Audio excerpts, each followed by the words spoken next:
Hello guys and welcome to the C tutorials by get it clear. जैसा कि आपको पता है कि हमने रिसेंट के टॉपिक्स में हमने देखा था कि सी में पॉइंटर्स क्या होते हैं। देन हमने आपको बताया था कि सी में एरे क्या होते हैं एंड हम आपको आगे बताने वाले हैं कि सी में आप स्ट्रिंग्स के ऊपर कैसे काम कर सकते हैं। तो गाइस स्ट्रिंग्स पे जाने के पहले हम आपको पॉइंटर और एरेज का एक कंसेप्ट बता देना चाहते हैं कि पॉइंटर्स और एरे में कुछ तो एक डायरेक्ट रिलेशनशिप होती है। वो रिलेशनशिप क्या होती है, जब आप सी में प्रोग्रामिंग करना शुरू करेंगे या सी से रिलेटेड पढ़ाई शुरू करेंगे तब आपको ये बहुत ज़्यादा कंफ्यूज कर सकती है। तो हम आज के टॉपिक में आपको इन दोनों के बीच का रिलेशन एंड दोनों को आप कैसे यूज कर सकते हैं एंड कैसे हैंडल कर सकते हैं ये बताएंगे। So guys working with pointer and array in C. So guys जैसा कि आपको पता है कि एरे क्या होता है, that can store multiple values. एक ही डेटा टाइप की बहुत सारी वैल्यूज को एक साथ स्टोर करने के लिए हम एरे का यूज करते हैं। एंड गाइस हमने आपको बताया था कि पॉइंटर क्या होते हैं। Pointer is a variable which store the address of another variable. तो हमने आपको दिखाया था कि कैसे आप एक वेरिएबल का जो एड्रेस है वो पॉइंटर के अंदर स्टोर कर सकते हैं एंड उस पॉइंटर की हेल्प से आप कैसे उस वेरिएबल की जो वैल्यू है उसको एक्सेस कर सकते हैं। गाइस ये आपको पता होना चाहिए, हमने आपको प्रैक्टिकल करके भी दिखाया था। सो गाइस अगर हम आगे बात करें एरे और पॉइंटर की, तो guys in C arrays and pointers are closely related. In fact जो आपको हमने नीचे एक एरे दिखाया है ए आर आर नाम का, मैंने यहाँ पे कैपिटल लेटर यूज किया हुआ है ताकि आप इसको ध्यान दें इस चीज के ऊपर। ए आर आर नाम का हमारा एरे है जो कि इंटीजर टाइप का डेटा स्टोर करेगा। एंड कितने इंटीजर ये स्टोर कर सकता है? 5 इंटीजर गाइस। ओके, तो हमने यहाँ पे लिखा हुआ है कि this array can be accessed using its pointer representation. इससे हमारा क्या मतलब है, आइए हम आपको दिखाते हैं। तो गाइज यहाँ पे अगर हम कंटिन्यू करें हमारा previous topic working with pointer and array, तो यहाँ पे आप देखेंगे कि ए आर आर जो है, जब ये एरे है लेकिन सी में आप इसको एज ए पॉइंटर भी कंसीडर कर सकते हैं। ये कैसे आप पॉइंटर कंसीडर कर सकते हैं, देखिए हमने क्या किया हुआ है कि ए आर आर को हमने डिक्लेयर किया एंड उसके अंदर वैल्यूज असाइन कर दी। अगली लाइन में हमने क्या किया हुआ है कि यहाँ पे इंट एंड हमने एक पॉइंटर डिफाइन कर लिया इंटीजर टाइप का। ओके, देन हमने थर्ड लाइन में क्या किया हुआ है, इस p जो हमारा पॉइंटर है इसके अंदर हमने डायरेक्ट ए आर आर कर दिया है। अब गाइज आपको यहाँ पे आइडिया लग जाना चाहिए कि अगर सी के सिस्टम ने या फिर सी के कंपाइलर ने इस लाइन को एग्जीक्यूट किया है, मतलब मैं ए आर आर को उठा के डायरेक्ट p के अंदर डाल सकता हूँ। इसका मतलब ये हुआ कि दोनों मेरे कंपेटिबल डेटा टाइप हैं। मतलब इसका जो डेटा टाइप होगा एंड इसका जो टाइप होगा वो दोनों सेम होंगे। तो इससे आपको समझ में आना चाहिए कि ए आर आर जो है ये मेरा पॉइंटर टाइप का वेरिएबल है। खाली ए आर आर की बात कर रहा हूँ गाइस, मैं यहाँ पे एरे ए आर आर की बात नहीं कर रहा हूँ। मैं ए आर आर जो मेरा है वो जो है वो मेरा एक पॉइंटर ही है जिसकी वैल्यू मैं किसी भी और इंटीजर टाइप के पॉइंटर वेरिएबल में स्टोर कर सकता हूँ। अगर मेरा ये कोड वैलिड है दैट मीन्स मेरा ए आर आर और मेरा जो पी है ये दोनों एक ही टाइप के वेरिएबल हैं, दैट इज ये पॉइंटर वेरिएबल है ऑफ इंटीजर टाइप। तो गाइज यहाँ पे हमने आपको इसको समझाने की कोशिश की है। नीचे देखिए कि एक एरे है जिसमें मैंने 1 5 4 3 2 वैल्यूज एंटर करवाई हैं। एरे जो कि मेरा 5 साइज का था, इसमें मैंने इस ऑर्डर में वैल्यूज एंटर करवाई हैं। तो आपको पता है कि एरे के 0th इंडेक्स पे 1 होगा, फर्स्ट इंडेक्स पे 5 होगा, 2 पे 4 होगा, 3 पे 3 होगा एंड 4 पे 2 स्टोर होगा मेरा, जिस ऑर्डर में मैंने इंसर्ट किए हैं। इंडेक्सेस 0 to 4 चलेंगे एंड ऐसे वैल्यू स्टोर होंगी। अगर हम यहाँ पे पॉइंटर का कंसेप्ट यूज करें एंड देखें कि ए आर आर और जब हम पी की बात कर रहे हैं, हम गाइज यहाँ पे एलिमेंट ऑफ एरे की बात नहीं कर रहे हैं, हम यहाँ पे सिर्फ ए आर आर की बात कर रहे हैं।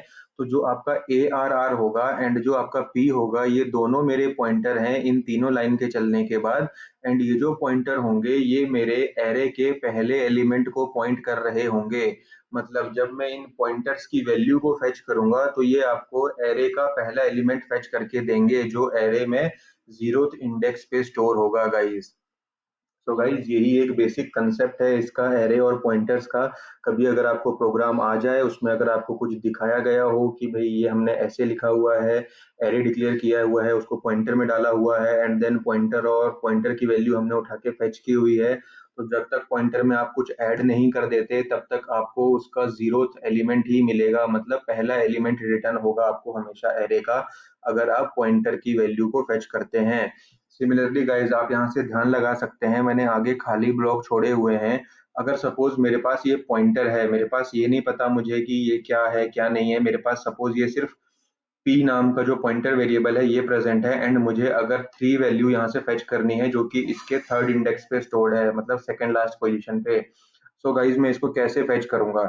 सो गाइज मुझे यहाँ पे क्या करना पड़ेगा, ये जो पॉइंटर है अगर मैं इसमें +1 कर दूंगा एंड देन उसकी वैल्यू फेच करूंगा तो मुझे 5 रिटर्न हो जाएगा। अगर मैं पॉइंटर में +2 करूंगा तो मुझे 4 रिटर्न हो जाएगा। अगर मैं पॉइंटर में +3 करूंगा तो मुझे 3 रिटर्न हो जाएगा। पॉइंटर में मैं +4 कर दूंगा तो मेरे को एरे का लास्ट एलिमेंट भी रिटर्न हो जाएगा, क्योंकि एरे जो होता है गाइज वो मेमोरी में लीनियर फॉर्म में स्टोर होता है, एक ही फॉर्म में वो मेमोरी स्टोर करेगा। जब मैं इस मेमोरी में एक प्लस करके उसकी वैल्यू फेच करूंगा तो वो मेरी एलिमेंट 2 को फेच करके लाके देगा। ऐसे ही मैं सिमिलरली पूरे एलिमेंट्स फेच कर सकता हूँ यूजिंग पॉइंटर एंड यूजिंग मेरा एरे ऑल्सो। एंड अगर आप नॉर्मल फॉर लूप लगा रहे हैं तो आप ये इंडेक्सेस की हेल्प से भी एरे की वैल्यूज को फेच कर सकते हैं, ये हमने आपको दिखाया हुआ है।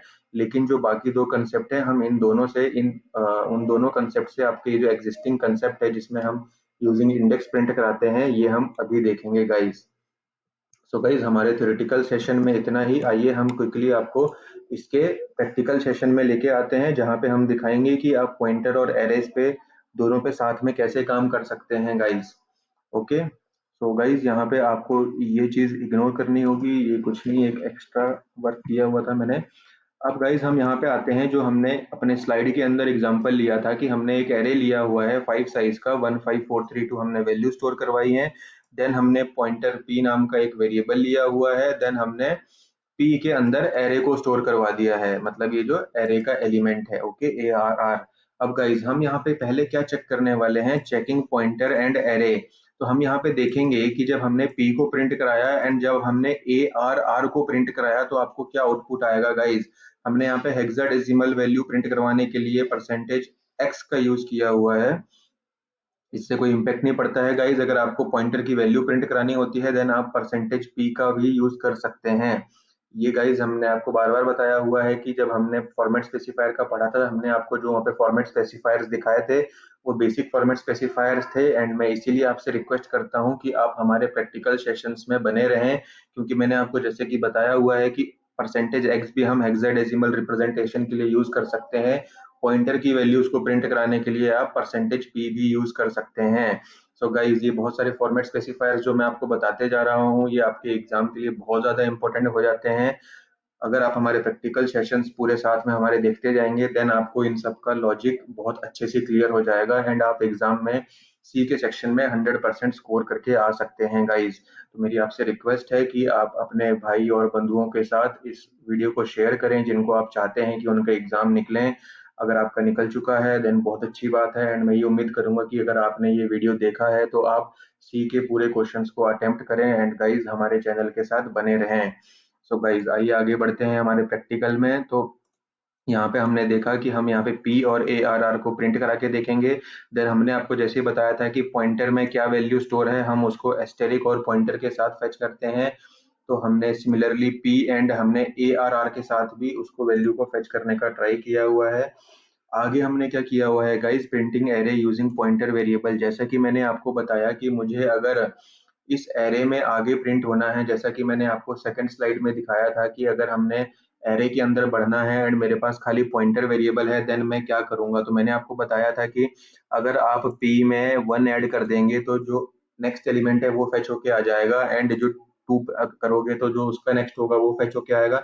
ऐसे ही आप जितनी पोजीशन पॉइंटर को बढ़ाते जाओगे उसमें एक एक ऐड आप यहाँ देख रहे हैं। मैंने यहाँ पे फॉर लूप लगाया है, i=0 से शुरू होगा। जब p में i 0 ऐड होगा मतलब तो क्या होगा, पॉइंटर खुद के ही प्लेस पे रह जाएगा क्योंकि 0 से कोई इम्पैक्ट नहीं होगा। जैसे ही i 1 होगा ये एक पोजीशन आगे चला जाएगा, जब 2 होगा तो 2 पोजीशन आगे चला जाएगा। ऐसे ही मैंने यहाँ पे <5 तक चलाया है क्योंकि मालूम है मुझे मेरे एरे में जो है टोटल 5 ही एलिमेंट है तो मुझे 0 से 4 तक ही जाना है।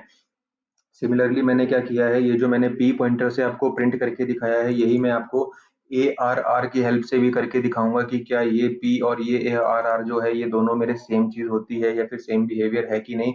आप देख सकते हैं इनके फॉर लूप में कुछ भी डिफरेंस नहीं है, सिर्फ पी की जगह पे मैंने ARR लिखा हुआ है। एंड ये जो एस्टेरिक हम यूज करते हैं ये आपको पता है कि उस पॉइंटर पे क्या वैल्यू है उसको फेच करने के लिए यूज किया जाता है।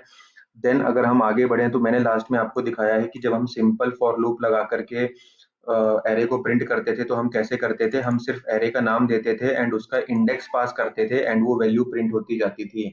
सो गाइज आइए हम इसको चला के देखें, देन मैं आपको इसका आउटपुट भी एक्सप्लेन करूंगा। सो गाइज आइए हम यहाँ पे देखते हैं चेकिंग पॉइंटर एंड एरे। तो मैंने यहाँ पे क्या किया था गाइज, पॉइंटर और ARR जो मेरा एक्चुअल में पॉइंटर ही होता है, इन दोनों का एड्रेस मैंने प्रिंट कराया था। आप देख सकते हैं दोनों के अंदर सेम वैल्यू स्टोर होती है। ओके गाइज, देन अगर मैं इसकी वैल्यू फेच करता हूँ पॉइंटर की, तो आप देख सकते हैं दोनों ने मुझे 1 1 रिटर्न किया है। 1 1 क्या रिटर्न किया है गाइज, एरे के 0th इंडेक्स पे जो एलिमेंट है, मतलब मेरा जो पहला एलिमेंट है वो रिटर्न कर रहे हैं दोनों। मतलब बाय डिफॉल्ट ये जो मेरा पॉइंटर वेरिएबल हुआ एंड ARR जो हमारा वेरिएबल बनता है एरे का, ये हमारे पहले एलिमेंट को ही पॉइंट करते हैं। ओके गाइस, देन मैंने आपको बताया था कि हम अगर आगे प्रिंट करना चाहें मेरे पास पॉइंटर की हेल्प से, तो मैं कैसे कर सकता हूं। तो गाइस यहाँ पे देखिए मैंने क्या किया, पॉइंटर में मैं पहले 0 ऐड करूंगा एंड उसकी वैल्यू फेच करूंगा तो मुझे 1 आएगी, क्योंकि वो पॉइंटर की ही वैल्यू रिटर्न हो जाएगी। अगर मैं पॉइंटर में 1 ऐड करता हूँ एंड उसकी वैल्यू फेच करता हूँ तो मुझे 5 आ रहा है गाइस। तो ये देखिए, अभी आपको मालूम है कि मेरा आई जो है वो सिक्वेंशली ही बढ़ते जाना है। तो मैं यहाँ पे मेरे को मालूम है कि मेरा पूरा एरे, अगर मैं एक एक वैल्यू ऐड करते जाऊंगा पॉइंटर में, तो मेरा पूरा एरे फैच होकर आ जाएगा। सिमिलरली अगर मैंने पी की जगह पे ARR भी लिखा होता तब भी मेरा सेम काम करता, क्योंकि ये दोनों जो हैं ये पॉइंटर टू फर्स्ट एलिमेंट ही होते हैं। एंड अगर मैं लास्ट वाले की बात करूं यूजिंग फॉर लूप, तो गाइज हम यूजिंग फॉर लूप हम नॉर्मल वैल्यूज ऐसे फेच करते हैं, एरे को उसका इंडेक्स पास करते हैं एंड उसको बोलते हैं कि इस इंडेक्स पे जो वैल्यू है उसको लाके दो। तो आप इसको ऐसे भी कर सकते हैं नॉर्मल, अगर जो हम प्रोग्राम्स में करते हैं तो हम जनरली इसी को प्रीफर करते हैं, क्योंकि पॉइंटर्स का कंसेप्ट थोड़ा सा कंफ्यूजिंग हो जाता है। आप देख सकते हैं यहाँ पे हमको एस्टेरिक भी यूज करना होता है। अब गलती से आपने कहीं पे अगर एस्टेरिक मिस कर दिया तो उसका आउटपुट वो चेंज हो जाएगा। सो गाइज यहाँ पे आपको, मैं उम्मीद करता हूँ कि आपको पॉइंटर्स और एरे के बीच में क्या रिलेशन है ये क्लियरली समझ में आ गया होगा। अब जैसे कि गाइज हमने अपने एरेज का टॉपिक यहाँ पे खत्म किया है, हम आपको अगले टॉपिक में बताएंगे कि सी के अंदर स्ट्रिंग्स क्या होती हैं। और जैसा कि हमने आपको बताया था कि सी के अंदर कोई स्ट्रिंग नाम का डेटा टाइप नहीं होता, ये हमारा कैरेक्टर का एरे होता है। सो एरे ऑफ कैरेक्टर्स हम जो होता है उसको हम स्ट्रिंग कंसीडर करते हैं सी के अंदर। सो गाइस हमारे साथ बने रहें एंड हमारे नेक्स्ट ट्यूटोरियल में हम आपको बताएंगे कि सी में स्ट्रिंग्स क्या होती हैं एंड देन हम उसका प्रैक्टिकल भी करके देखेंगे। सो गाइज आई होप आपको ये वीडियो अच्छा लगा होगा, तो हमारे वीडियो को प्लीज लाइक करें, शेयर करें and gate it clear channel को सब्सक्राइब करें। Thank you.